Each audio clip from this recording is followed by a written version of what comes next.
So once when you define this, what we are going to see next, we are going to see the levels. So what is meant by level? Nothing but the horizontal plane is called as a level. Horizontal plane is called as a level. Whenever you open any elevation view, you are going to find the levels. It can be north, east, west, south. It can be any view. So levels are actually the 3D element that are only visible in the views. We cannot see a level in a plan. In a plan, we can able to see the grid or a central line, but in the elevation view or in the sectional views only we can able to see the levels. So most building elements such as floor and beams are hosted by the levels. So generally, whenever we are going to place the floor, beam, wall, or any object, we have to provide a reference level, means on which level you want to place this object. Other elements such as columns and walls are constant to the levels, means these are specific. The level tool is used to find a vertical height or a story within a building. So as I told you, it will define the vertical height, the elevation or the structural or the sectional view, I can say. So creating a level for each snow story or other reference of the building. For example, I'm going to create the first floor, the top of the wall or base of the foundation is now simple with this tool.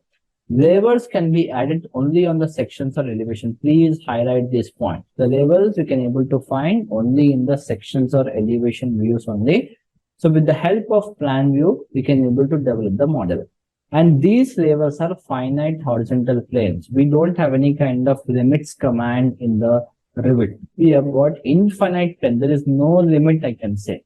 And this will act as a reference for the level hosted elements. What are hosted elements? As I told you, the objects which should represent your model are called as hosted elements, such as roof, floor, and the ceiling.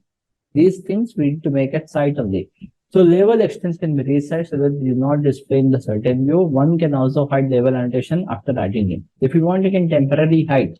Like in the AutoCAD, we have got the layers option to hide or to freeze or to off. Like same here also we have got some options. So how to work with that? Open a project. On the application menu, click new project, open default metric.rt template. If you want, you can go with this. First here, please highlight these points. Double click on the north elevation view. In the project browser, in the elevation views, open any view like north, east, west, south as per your interest or as per the site conditions, I can say.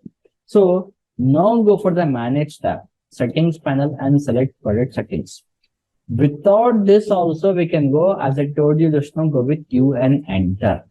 Or else if you want to go with settings, go with manage, settings panel, again the select point units. So select then the format as millimeters. So just now we have done this one.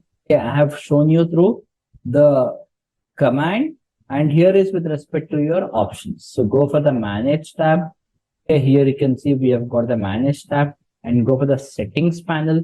In the settings panel, you are going to find the project units. So select this option.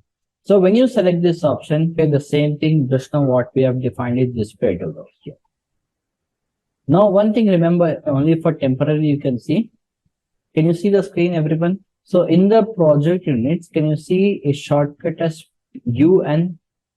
When I'm going to keep my cursor on the project units, can you see after project units in the bracket UN is there? That is a shortcut of this option. Okay, whatever is written in the bracket will be the shortcut. Like if you're going to keep another thing, like GL is a shortcut for the global parameter. If you want to open this global parameter without going into the manage tab, just type GL. It will open, right? So from here also, you can select that one. I hope it's very, very clear. Now open which view? Any view. You can see in the project browser, we can open any view in the elevations east, north, south, west. As in the notes, I have given the example of north, so open the north elevation view. All the views right now will look same. All the views will look same. So right now we are working with which units? Nothing but metric system in the millimeter. So by default, in the template, what they have given, the level 1 is at 0 mm and the level 2 is at 4000 mm. Means the one specific floor height of the building is going to be defined over here. Okay, one specific floor height that is going to be defined over here. So how to create and edit levels over here? Here you can see. Double click on the level 2 elevation value and enter 3000. If you want to modify, like previously it was how much? 4000. If you want to change, double click on that integer, it will automatically change. Like 3000 is the value. Again, go for the home tab, datum panel, click level. If you want to add other levels, I'll show you again. What is home tab? Please write down. If in the notes, if it is mentioned as home tab, that means it's an architectural tab. Our title course is what? Architecture now. So home tab is nothing but the architectural tab. In the menu bar, you can find this. So in the home tab, datum panel, click level. And here, first we will see here. So these are infinite planes. There is no limit over here. Can you see? There is no limit. Wherever you want, you can drag and you can place. So what is the distance we are getting here? 4000 mm, right? So if you want to change this value, you can click on the temporary dimensions also and you can type it over here. So automatically it will move. But make sure that don't go with this option because it will affect your level, which level you want to change. So directly select the value from here. Okay, directly select the value from here. So how you want to modify? Like 3000 mm, right? So enter the value. Okay, sorry, I have entered 30,000. So just double click on this one and go for the option of 3000. So you can see we have got an offset of 3000. Means from here to here the distance is 3000 mm. For example, if you are working in millimeter, right? If you're working in millimeter, but you need a value in feet.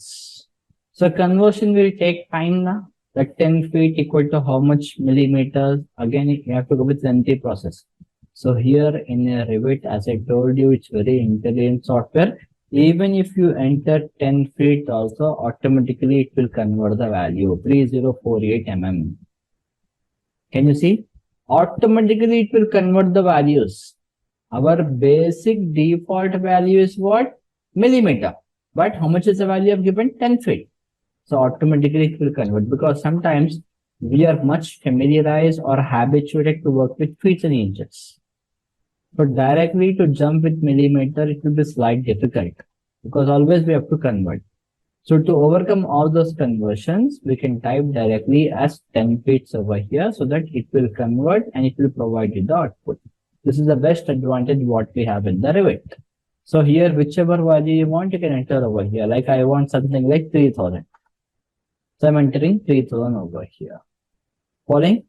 Next, if you want to add any other levels, like this is my ground floor level. This is my first floor level. Again, the second floor, third floor, fourth floor. So these kind of levels you are going to find. So if you want to add that, go for the home tab, nothing but the architectural tab. In the datum panel, click level. In the draw panel, select pick line, enter offset as 3000 in the options bar.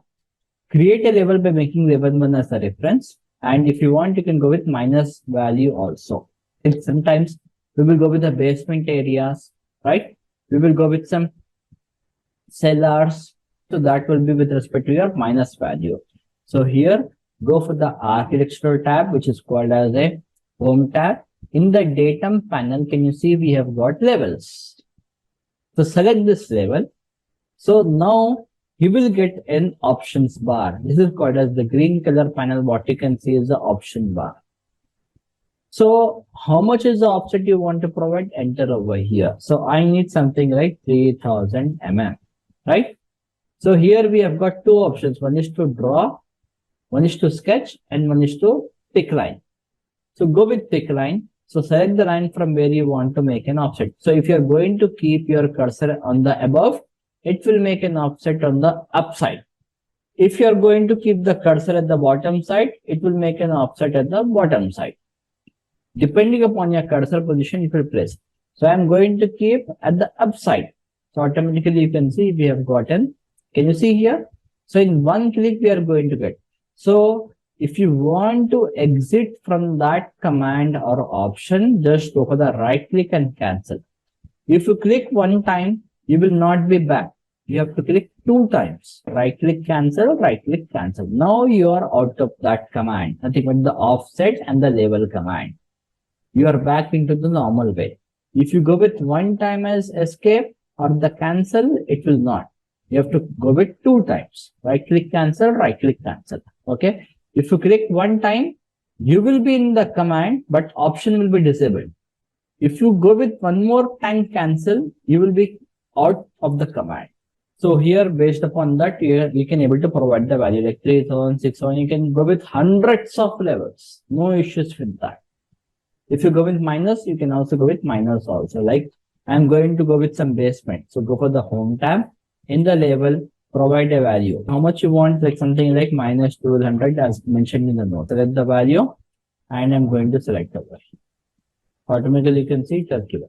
I hope it's very, very clear regarding the levels for everyone. So now if you want to rename the levels, because if you see 1, 2, 3, 4 levels, we cannot able to memorize. It will be very difficult to memorize. So we have to provide our names like this is the ground floor, this is the first floor, this is the roof, or you have to provide some value. So double click on that one, automatically it will go into the rename option. So like this, you can able to rename. So before renaming, it will give you the warning message, right? So here you can see we have got in the floor plans. Can you see we have got some levels 1, 2, 3, 4, 5 because we have added. Initially it was only 0, 1 or 1, 2, but now we have got some 5 levels over here. So if you want to rename, like I want to rename this, so what is the name you want to provide? Something like basement. You want to provide a name as basement. So before renaming, it will ask a warning message. Yes. If you want to rename this, okay, write a name as something like plinth level, for example. So click here, yes. Again, you can say this is what, nothing but your plinth level. Then again, this is nothing but your first roof. Whatever name as per your understanding you want, you can provide. Okay, then again, you can see you can provide the second name as what? Second group. It should be easy for us to remember if you go with your own names, but it should be technical. Then again, go with third group. I hope it's very clear. Okay, how to rename the levels. So you can see it will provide the same name effect over here. You can actually right click also and you can rename from here also. Instead of renaming from here, you can rename from here also, vice versa. But this is a professional way to work on the plane. So as per that, you can able to remember. So now if you want to offset the bubble, like sometimes what happens, we will get some multiple number of levels. We will get some multiple number of levels in a small span. So what we have to do? These bubbles, we have to make an offset. Only the bubble, the elevation mark, what you can see. This circle is called as elevation mark. So this will get overlapped. So we have to provide an elbow and we have to offset this. That is what we are going to see here. So what you have to do, when you select this one, can you see we have got an elbow over here? A small elbow. So when you select this one, you will get a offset, so that if it is getting disturbed with any other text, you can go with this. If you want to bring it down, you can bring down. You can customize as per your own wish. However you want to arrange, you can arrange. So it's very friendly to work with the Revit software. As per your wish, you can play. The same thing you can see. I hope it's very clear. And now if you want to lock, you can lock. So if you lock, what happens? It will not move from one point. Can you see I'm locking? This is already in lock position. Now it's unlocked. So if it is locked, what happens is when you're going to select, when you're going to select any level, so if you're going to drag, all the levels will move. If you're going to unlock and if you're going to move and if you're going to select, if you're going to unlock and if you're going to select only one level, so only one level will move. If it is in lock way, what happens? All the levels will move. Like for example, these 4 levels are locked. So if you want to drag, you can drag and you can move. If you want to drag, if you want to extend only one, first unlock, select that specific level which you want to keep, something from here. Following everyone? Okay, so this is the way how we have to play with the levels.